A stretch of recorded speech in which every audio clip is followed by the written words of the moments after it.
Here's a two-step equation that has a fraction in it.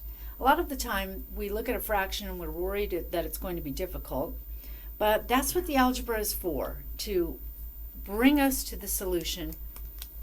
So if our goal is to get x all by itself, we need to get rid of the 1 and the 4. We're going to start with the 1 because it's adding.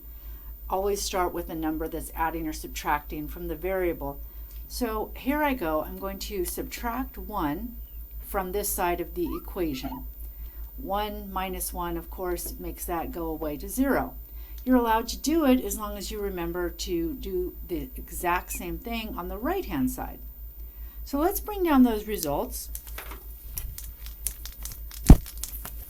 X over 4, I haven't done anything to that, equals 6 minus 1.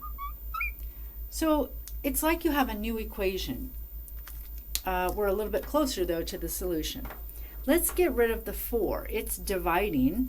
So if I do the opposite, which is multiplying, that would allow me to cancel, and I'm getting to the goal of getting the variable all by itself. I can do this step as long as I remember to do the exact same thing on the right-hand side. And in this case, 5 times 4 is 20, and so we have our solution. X must be 20. You can also check your answer by putting it back into the equation.